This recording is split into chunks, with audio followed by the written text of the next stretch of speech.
Hello friends, Jennifer Pearson here at Thistle Gypsy with another deck from my deck splurge, the last deck from my deck splurge. Well, last one that arrived kind of all in a group. I'm still expecting the Dark Mansion, and there's one deck that I traded for that hasn't come in yet. So I've been watching for this one to come out, but I ended up holding off on Amazon. This unfortunately came with a damaged front cover, so I may end up, because this deck is such a keeper, it's just not even funny, and it's an extremely usable keeper. And there's some scoring on here, so there's something happened in either the packaging or although this is fine, or the printing. And so I may have to call, I think it's Llewellyn, and ask if they will send me another. And I wouldn't even mind paying the price. You know, this is a pretty heavy book. It's not super thick, but it's quality paper, and so it's quite heavy. But I wouldn't even mind sending this back to them to show them. See, I'm not kidding, and I expect to have this for a long time.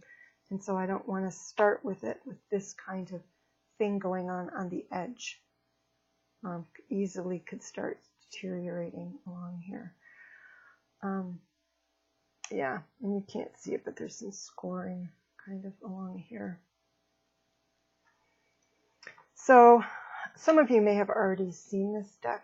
Again, I was on board with this gasping when I first saw that it was coming out.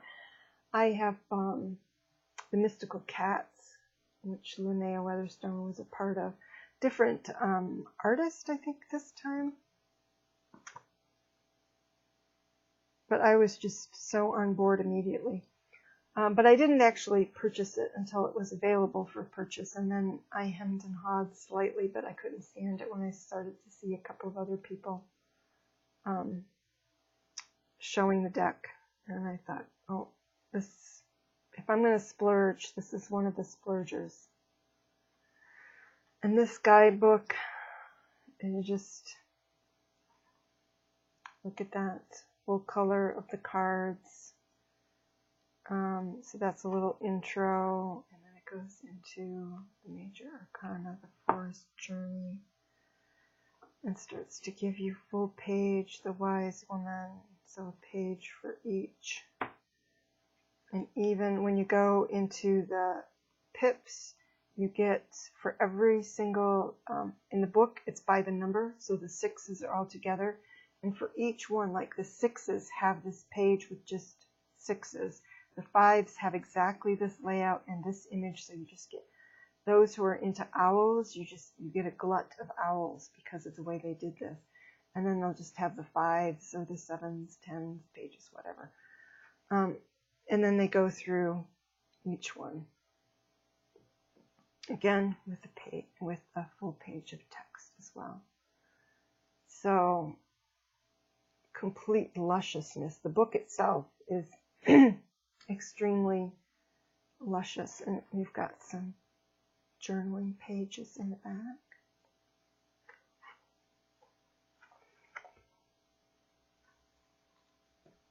Complete lusciousness. So it's got the little ribbon to pull things out with. Got a swan in there. This is a little magnet box.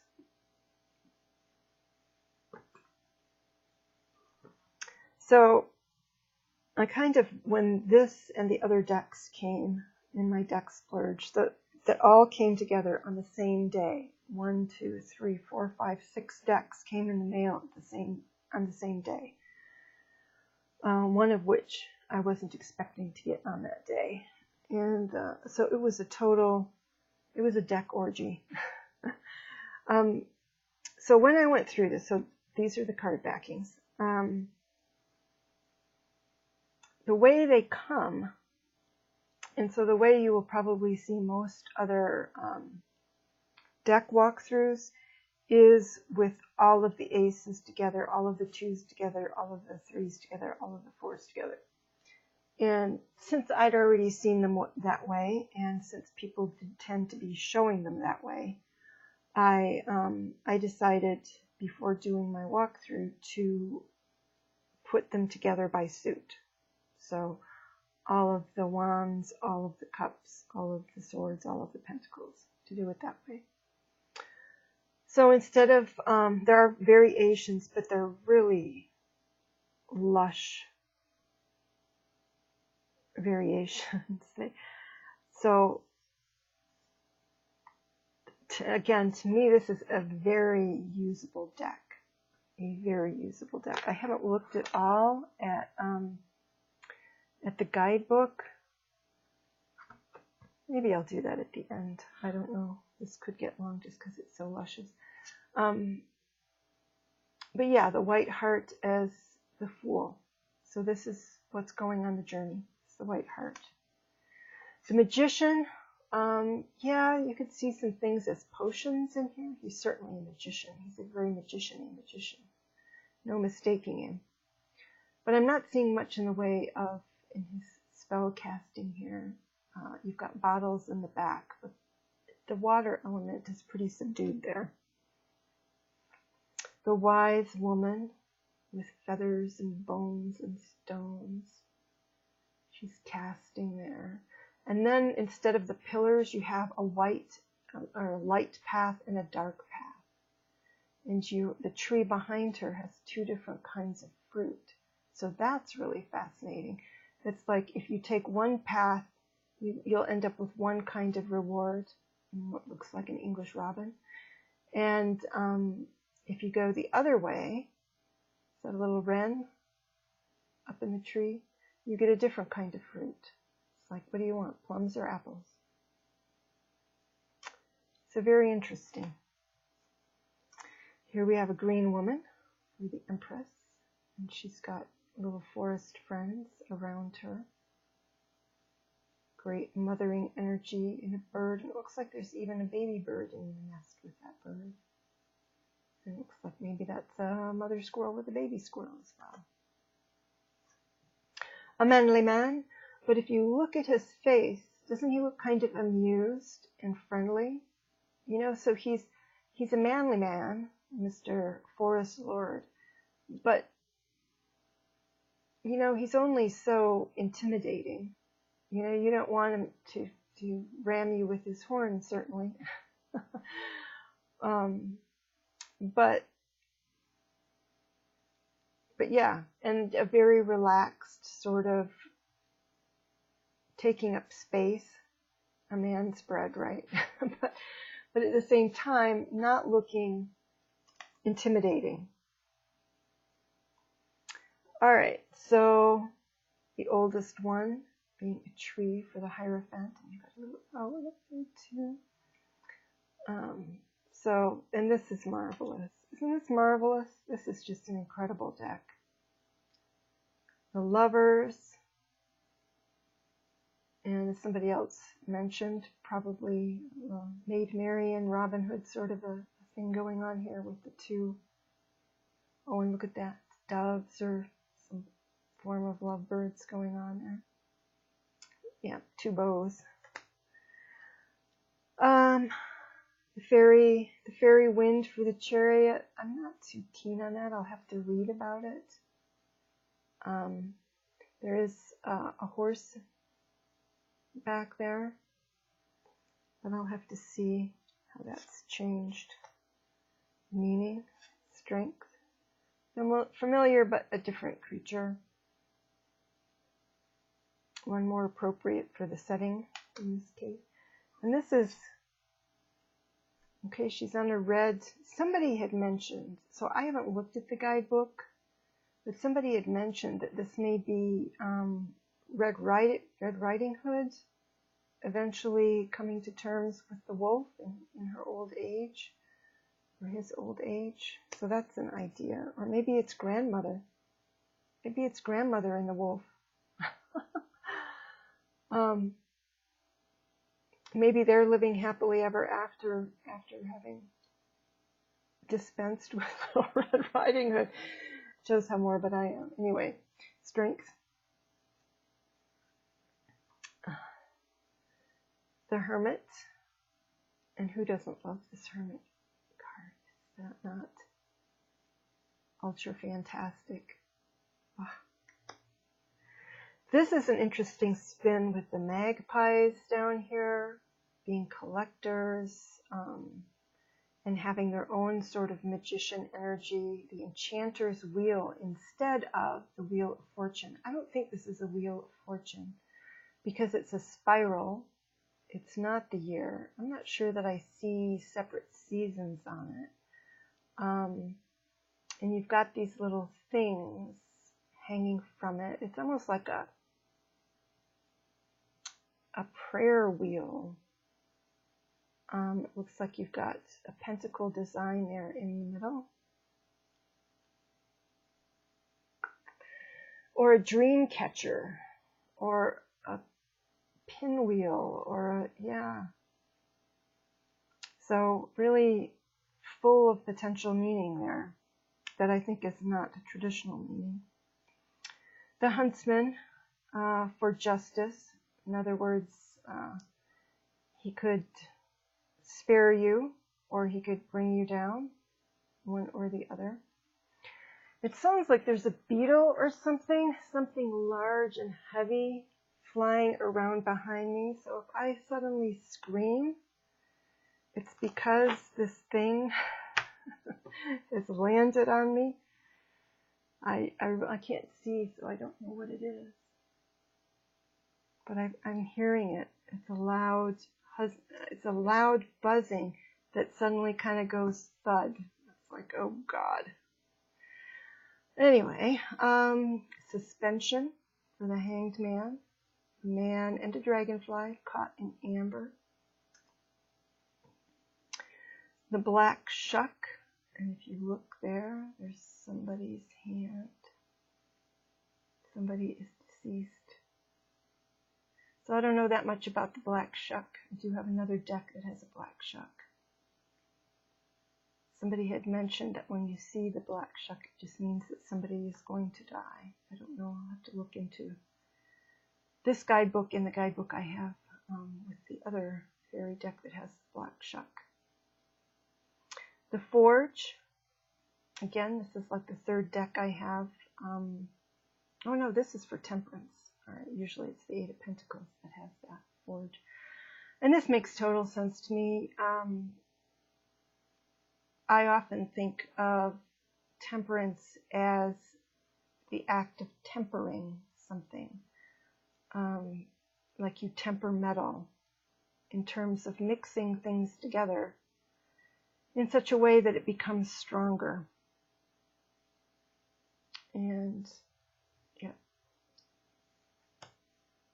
So instead of like the temperance movement and not drinking alcohol or restraining oneself from one's cravings or something like that. Again, tempering something to make it stronger. The Devil becomes the liar, accompanied by a snake, maybe because of the forked tongue. And there's an interesting thing about him when you look at him. Well, he's got a rat. If anybody smells a rat, because he has a rat in his hair. But look at how old his hands look. And he's got a stick, but his face seems fairly young. So, I mean, to me, there's illusion here, too. And I'm not sure what this crow is up to, what it has in its mouth. But yeah, watch out for the sly boots. The Folly.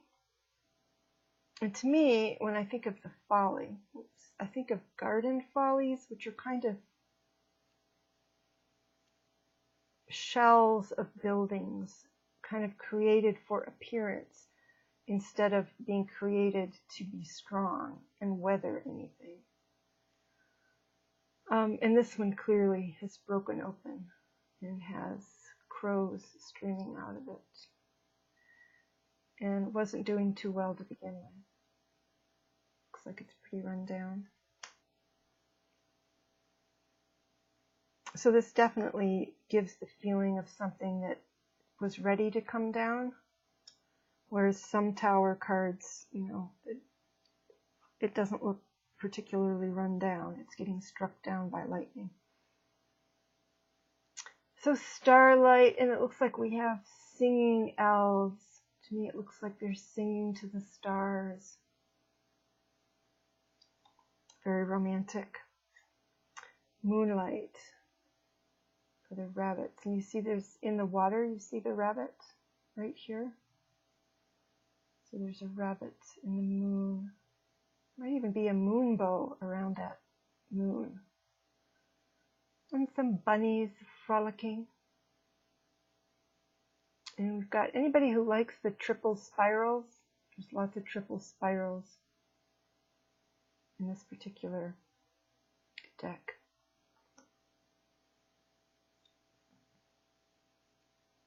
The sun is sunlight.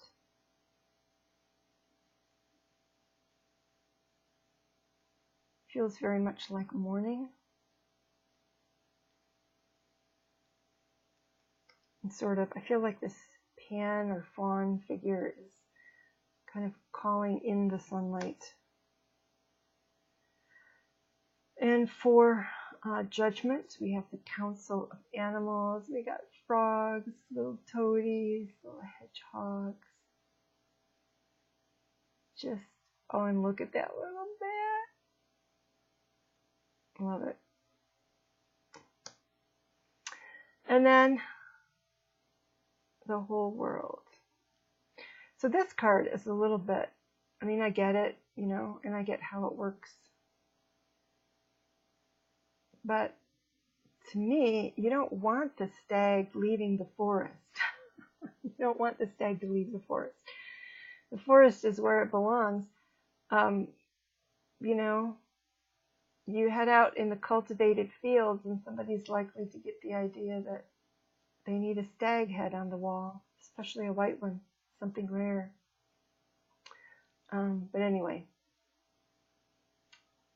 the white stag is ready to venture forth. It's interesting that it is looking back at the forest. So I could maybe take it, instead of creating anxiety in myself, like, no, stag, no, don't go out in the fields. Just think in terms of, you know, stepping outside of where you live and looking back so that you have a different perspective on it, I guess. So I can take or leave dragons. I don't really have a problem with this dragon. There's some other dragons in here, but I kind of wish, though, it had just been forest council kinds of animals. But here it is, the Ace of Wands. We have some lizardy energy. We have the dragon energy in more than one card. Which, and I do like that. If you're going to have dragons, you know, make it part of the world. Don't make it a one-time deal. Two of spells. So the wands are spells. I kind of have mixed feelings about that.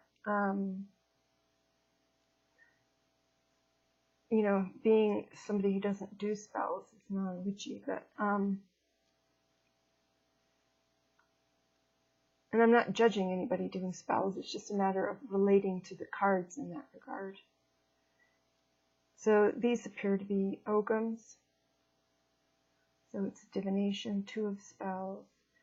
And there are two in her hand, or his hand, whichever.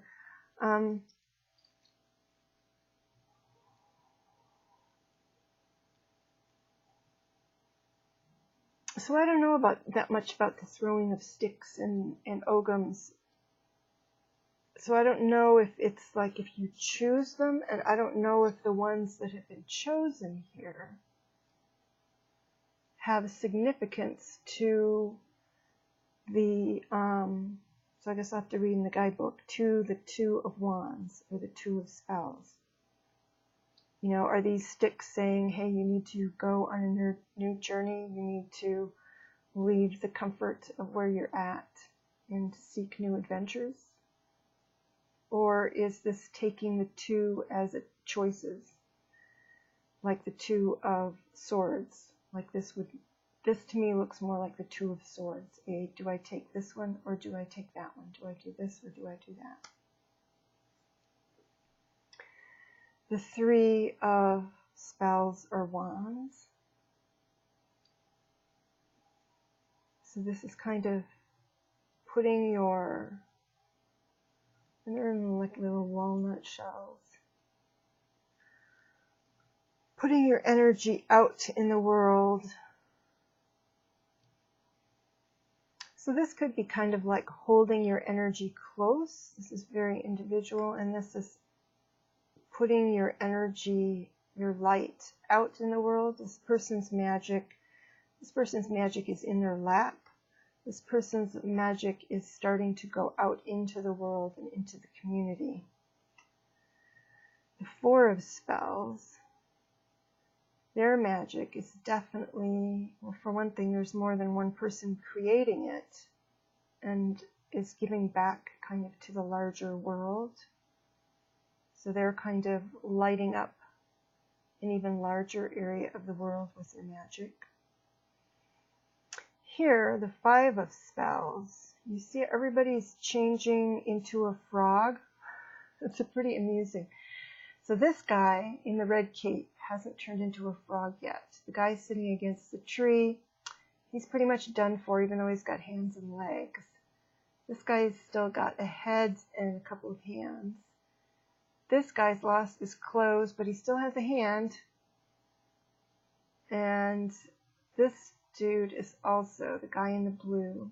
So maybe it's a contest between the guy in the red and the guy in the blue. Between, I'm going to turn them into frogs. No, they're my friends. I'm turning them back into people. I don't know. Certainly chaos. Chaos ensuing. The Six of Spells. So here's another dragon. A little baby dragon. So the Six of Spells, and you've got these various people. So 6 of them. But it's almost like, they were all involved. So it's also got a Three of Pentacles feel to it. It's like, oh, we all helped you reach this point where, we were victorious. Where it could be that the little dragon is victorious and just getting a lot of attention just for having hatched, which of course is a difficult process. So a very sweet card. A much sweeter card than the Rider-Waite-Smith version of the Six of Wands, which is very stiff looking, stiff and formal looking. Seven of Spells. Here's our dragon, more of in a position of authority. And we actually have, this is the 7, but we have 8 dwarves surrounding him, poking, wanting to poke.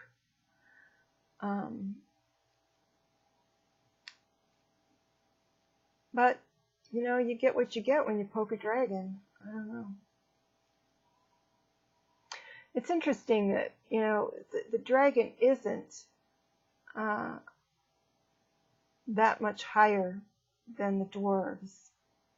But it's like his personal presence and just the fact that he's a dragon is restraining them to some degree.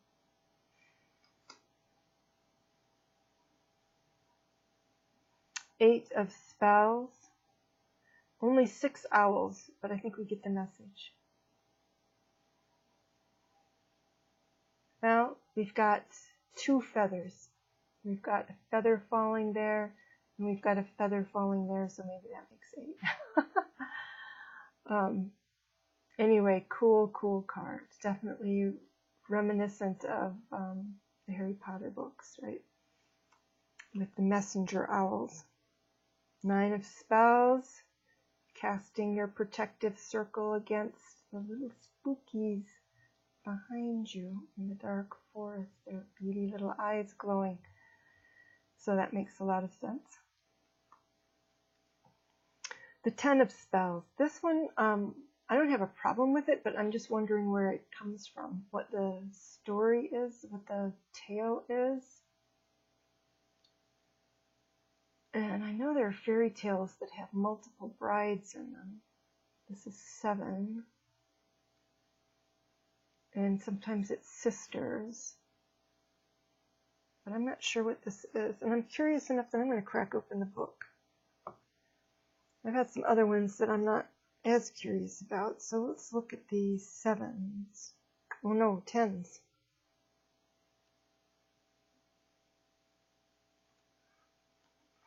So let's see.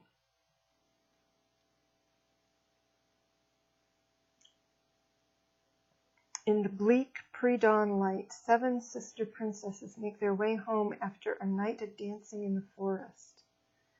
While only one night has passed in the mortal world, it felt like many nights in the fairy realm where they were ensorcelled.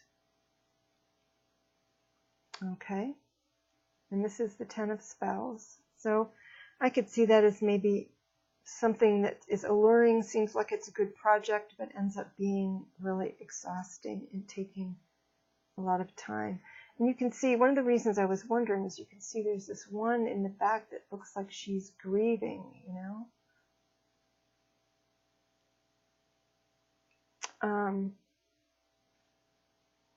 They danced until they could dance no more, yet they danced on, caught in the merciless spell until the night was spent.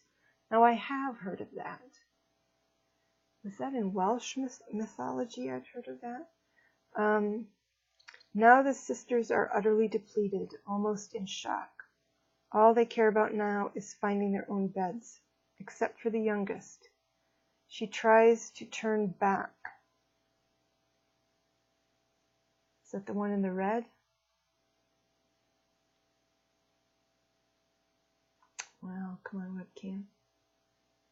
Alright, so let's look.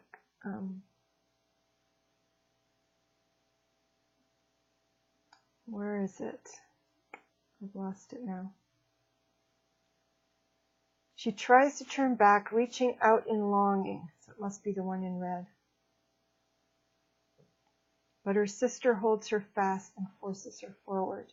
Everybody's body language speaks of profound exhaustion and regret. The enchantment is broken. This card signifies that your energies have been stretched far beyond their limits. The thing that gave you the most pleasure has become a burden. Your fire has burned out. Find your way back to safety and reevaluate your intentions before venturing out again. Okay, so it's not a specific fairy tale. Or at least they're not going to name it like that. So, the Child of Spells. And this is a little scary to me too. It's like, no, little kid, leave the little bunny alone.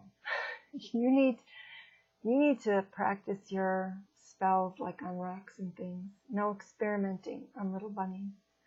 But anyway, it's a child and a bunny. It's I don't think all of the pages are children, or I would say that the pages get older as children through the suits. Anyway, a seeker of spells. So this person, again, is working magic on something right next to it in its local environment. This person is seeking something powerful or magical in the forest. And at this point with the queen, called the Weaver of Spells, she has become the magic. You know, she sees the magic as a source within her, and maybe even is changing herself. And I see the Keeper, and this doesn't end up being true through all of the kings, that this person is able to call the element to them. Like, he doesn't have to go seeking. And clearly it's also manifested in him, but he also seems to be able to call it to him. So cups are visions. And I think that in this particular deck, this is the best conversion of cups to something else. I've seen cups as mirrors in decks, and I don't feel like it's been done very successfully. And I can't think of other things that I've seen that I felt just haven't quite rung true or right for me. But the Ace of Visions, and I see this first and foremost. You love yourself. The 2 You learn to love another. And I just love, the variety of ways in which this could be seen.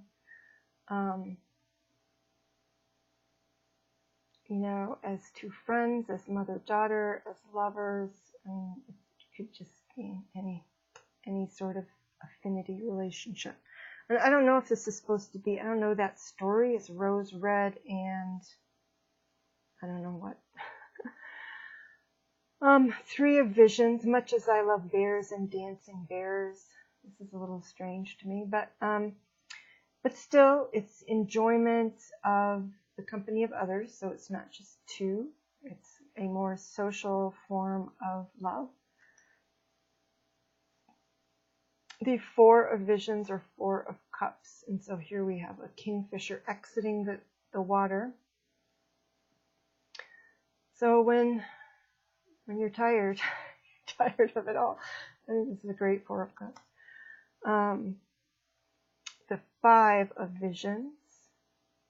So somebody thought that this might be alluding to the Frog Prince. I don't recall how the girl gets to the pond, but so she's going to be upset over the loss of her golden ball, but she's about to find a prince. So not bad for the Five of Cups. Six of Cups.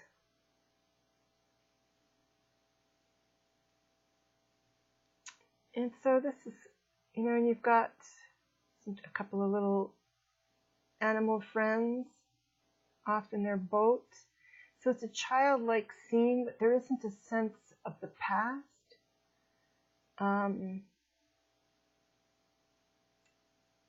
So it isn't quite the Six of Cups to me. It's a Six of Visions. And it can be, how we develop our visions or the visions we had for our future when we were children or that kind of thing. Seven of Visions. This looks to me to be a scrying, I don't know if you call it a scrying bird bath. A scrying pool of some kind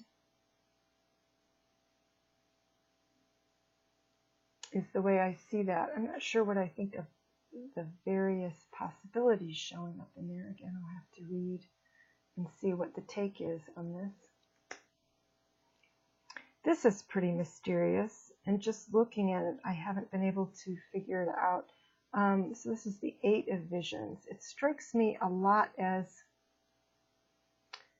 whatever that swamp is that that Frodo and Sam have to go through, where you can get lost and pulled down into the past or whatever. But there's something else going on here, because if this is the same person on the path, then as this person gets closer to us, and I'm not sure, that isn't a path actually, it's a stream.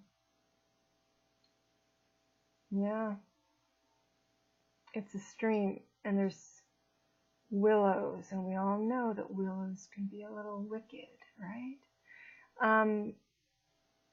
She gets older. See, she seems to be a girl, and then maybe a girl in her early teens, and then maybe a girl in her 20s, and then maybe somebody in her 30s, and then maybe somebody in her 50s, and the clothing changing. So yeah, a little bit creepy. And they all look like they're not sure where they're going. But then we have the wishing well for the Nine of Visions. That my webcam doesn't want to. These are fish, and again, a triple spiral on the coin that my webcam won't, there we go, focus on. Looks like gentians maybe peeking out of here.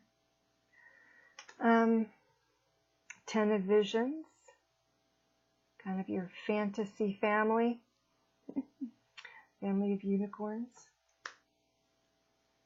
Child of Visions,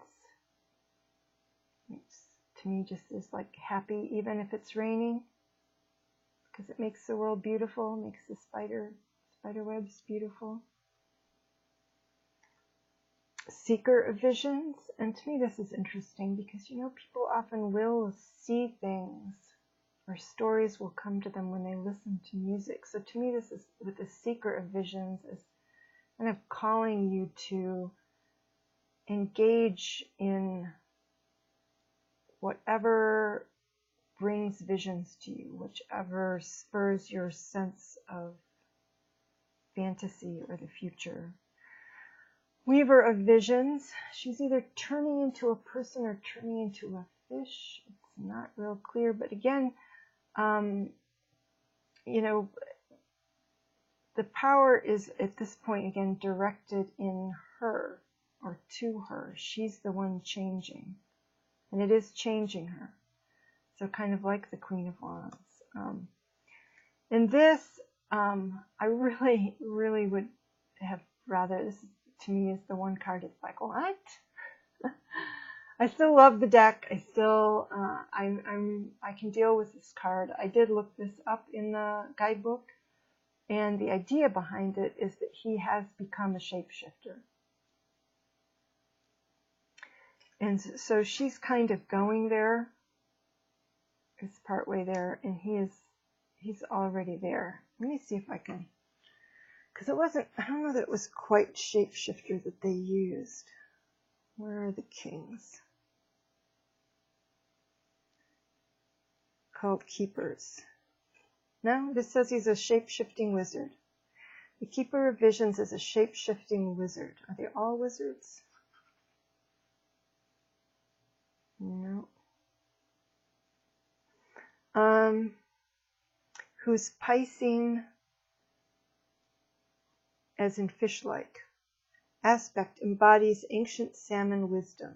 Legend has it that the salmon is the oldest of all creatures and has memories reaching back to the beginning of the world. In fish form, his cooler emotions allow for compassionate detachment. On land, his kind heart has or can overflow into grief at the world's cruelty.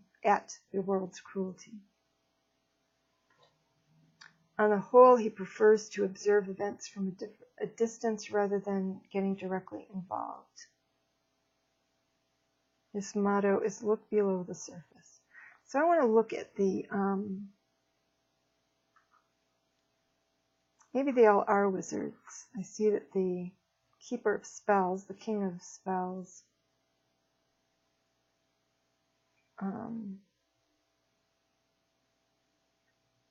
is an elf wizard.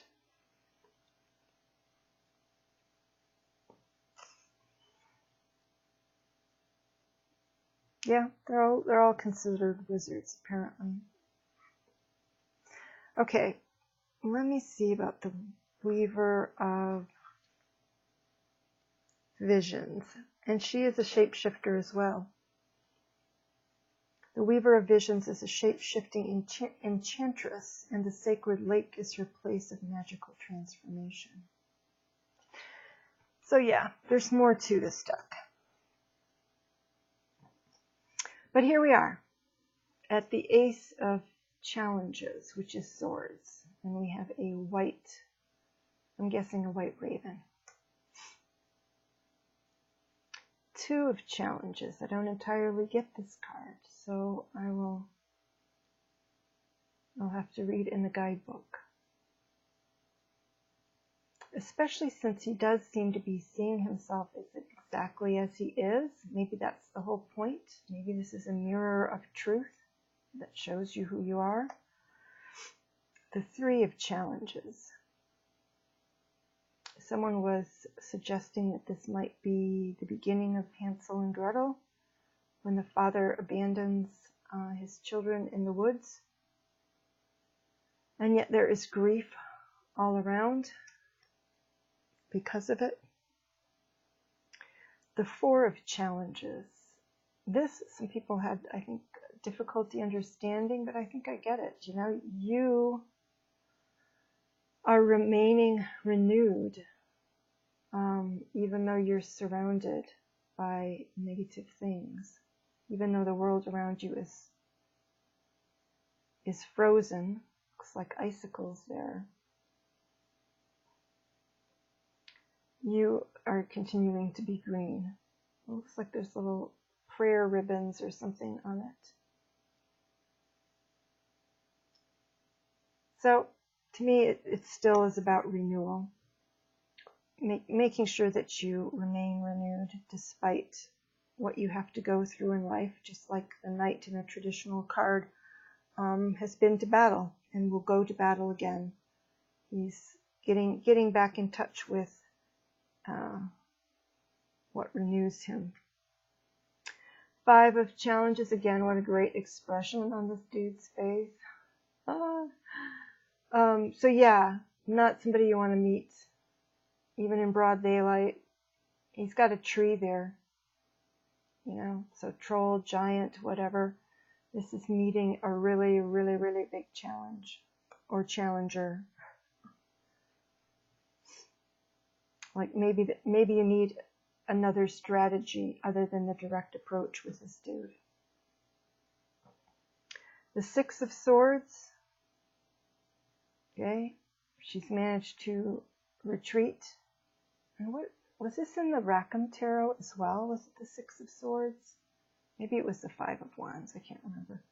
But this is a not uncommon theme with some difficult cards. So yeah, so this is the 6 of Challenges. She's safe for the time being. 7. Yep. The Foxy's making off with this, that, and the other thing. And the gypsy wagon. 8 of Challenges, so she's stuck in the brambles. And there seem to be 7 of these. 1, 2, 3, 4, 5. Now there's a very faint one, 6, and of course there's one back in the distance. 6, 7, 8, but really I'm counting 7 because this one's pretty faint. But it's the spiraling. She's gotten herself caught in the brambles. I can literally sympathize with this. I used to, when I was a teenager, go wandering. There was an old overgrown raspberry farm, and used to go back into it for the raspberries, and also because their hepaticas would grow in multiple colors back there underneath them. In the springtime, the hepaticas would come up, and so I would have to go wandering in the thickets and extract myself as I went. And there was one time in a completely different environment. So my teens were in Michigan. And then when I was in Kentucky, I was walking down an old road, an old 2-track road. So dirt, was never paved. But I was walking down it, talking to my roommate at the time and friend. So we were out for a little hike and decided to go on this road that really nobody ever uses anymore. And we were chatting pretty intensely, and I didn't notice that there was a tendril of a thorn, some kind of thorny plant, was out in, had grown out in our way, and it caught me right in the corner of my mouth. I was caught just like a fish. It was crazy. And so I had to stop, and, it wasn't embedded or anything. But normally, because I'd had such experience wandering in thorns, I was pretty good at extracting them. You just pull them forward and let them go, and it wouldn't let me go. So I had to stop for a second and unhook myself so that we could continue our walk right in the corner of my mouth, just like a fish. 9 of Challenges. So he's tucked away pretty good. There's a little creature, there's a little shadowy creature peeking over. There's a little shadow, there's little glowing eyes there. So even though he seems to have an overactive imagination. You know, maybe some of this stuff isn't very harmful to him. The mouse seems the most sympathetic. He sequestered himself pretty good, but yes, it's going to be a sleepless night. But to me, in this card, it almost seems like it's more justified than in a lot of Nine of Swords cards. 10 of Challenges. He's still alive, but he's done for. It's like, I think my days as a knight have ended. That's kind of how I see this. Is, you know what? Maybe it's time to admit that I shouldn't be doing this anymore, and it's time to settle down. In a sense, that's almost like an ego death, you know?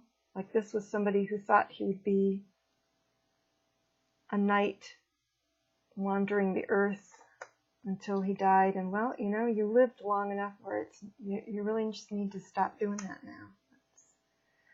I'm of an age in my mid-50s where I see a lot of men having to go through that. Yeah. Child of Challenges. So this child doesn't seem as young, and you know, could even be a woman as the other page, or child. Seeker of Challenges, the Black Knight. Yes, everybody must challenge the Black Knight. So to me, that's like provocation. The great provoker of challenges. The Weaver of Challenges. So to me, she is like trying to figure something out. Like there's a challenge in front of her, and what she's doing here is it's her job to understand and solve the problem. Here, he himself is the challenge or the problem. And with the Weaver of Challenges, she has discovered much more subtle ways to create problems for others that benefit her. So she's creating problems that protect her, that create boundaries for her. So very interesting kind of progression through those three, but to me it doesn't really hold up because he doesn't seem to embody a problem, and he doesn't seem like the King of Wands to be calling any problems to him. He looks very much like the child, like he's pondering some problems or solving some problems. So, just an observation. And a toady, a wonderful toady, the Ace of Boons and Boons of Pentacles. Two of Boons. And to me this is like, you know, be careful with how much you decide to carry. You know, if you run into trouble, can you still carry it? Because also, if you look off balance, certain people might be tempted to throw you over. So, all kinds of interesting warnings there. The Three of Boons, what a sweet card, with the crow or raven and the woman and the little elfy creature there, the little brownie creature, creating God knows what. Four of Boons, somebody mentioned that this struck them as the Goblin Market. Maybe so. Look at the feet there. And there's a tail too. Yep, goblins, trolls. There's just jealousy going on all over. Whoops. I got the feeling my webcam was starting to slip.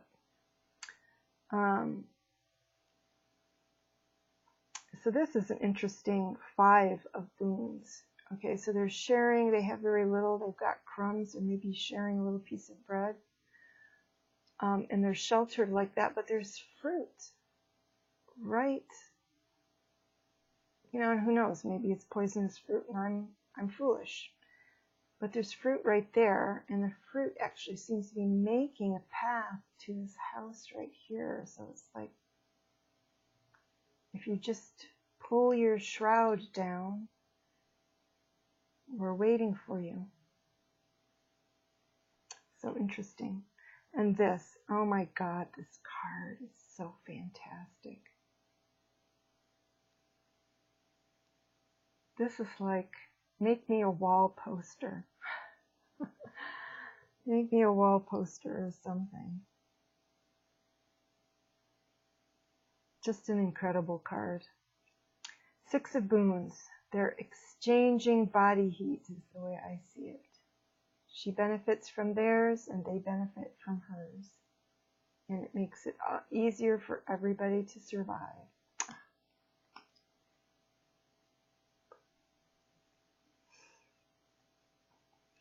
Seven of Boons. So this is almost strikes me as very Seven of Cups. And so I'll have to read the Seven of Cups. Because it was that, looked like a scrying bowl or something. And so yeah, I'm not sure about this. One thing is that they do seem kind of crowded, like chances are you couldn't fit anything more on this particular surface.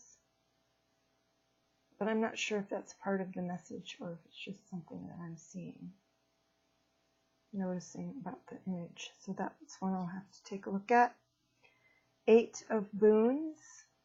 Yep, Eight of Pentacles, having to put in the work. Just like building the nest, looks like a little Vero or something. And she's doing it in stages. Spinning her yarn. Oh, she's even got the carding comb there. Carding brush.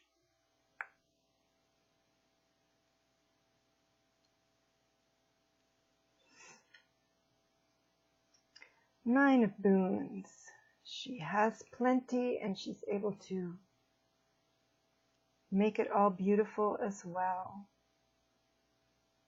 And that looks like a sphinx moth. At first I thought it might be a hummingbird moth, but I think it's a sphinx moth with that funny tail.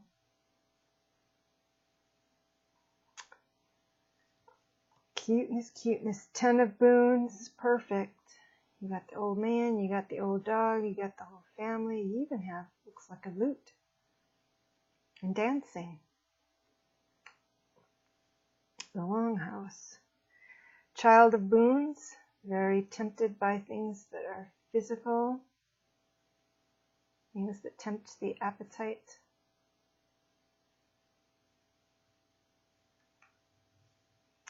Seeker of Boons. So this card is a little bit, for me, kind of too similar to the Seeker of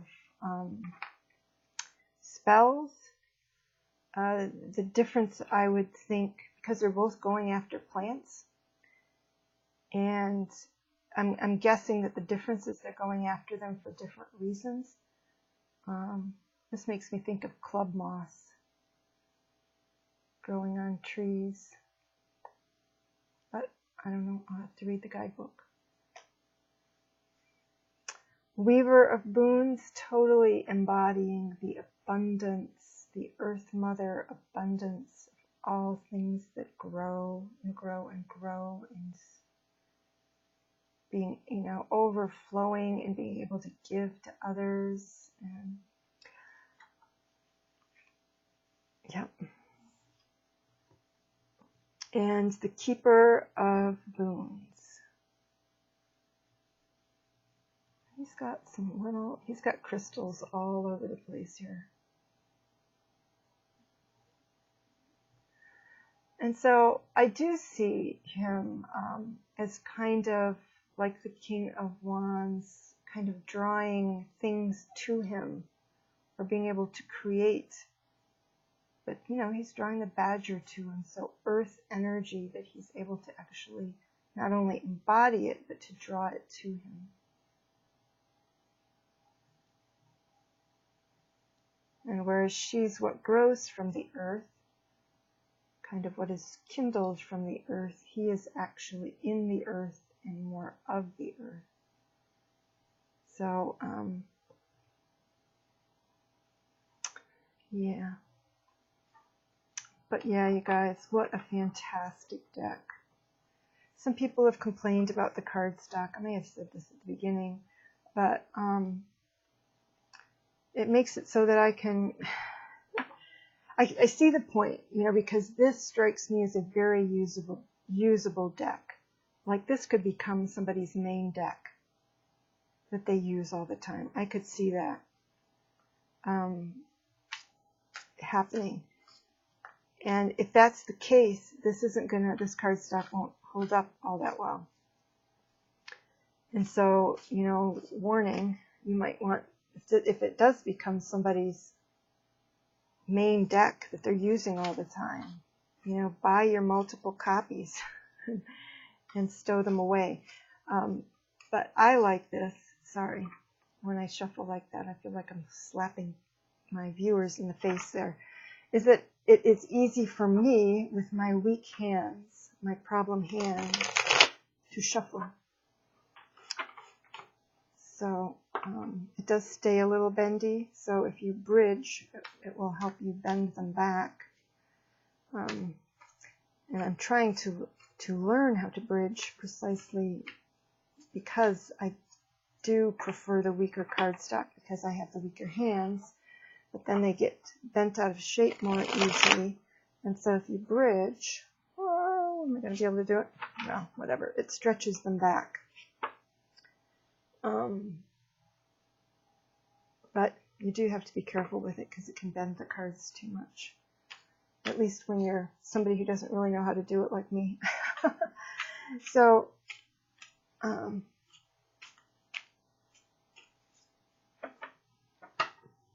yeah. Super duper deck. Yep.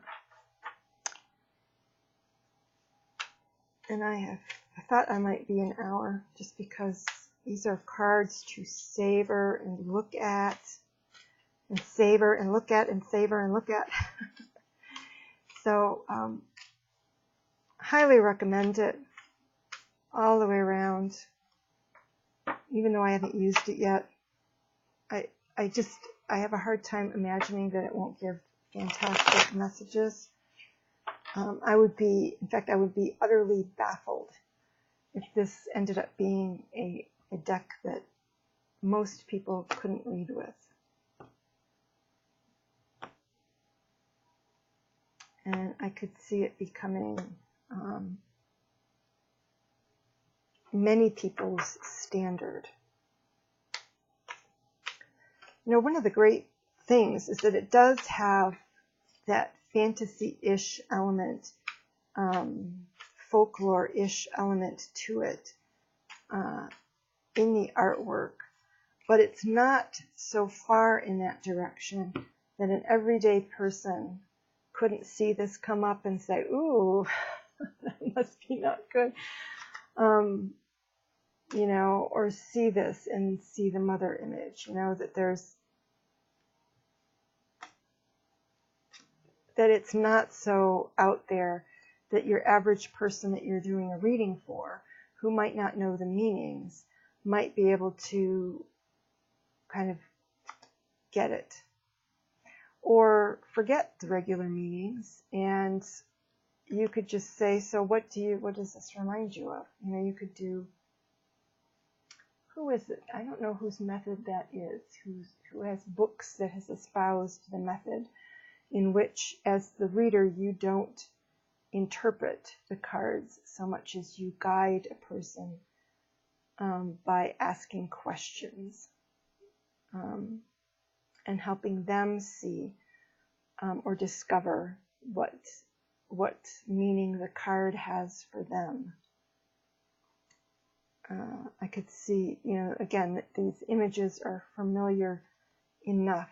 They're not alienating, even if they're fantasy, that I think the average person could still get some meaning out of it. and not be excessively baffled by what's coming up. All right, time to call it quits. We're at a full hour. So take care, everybody.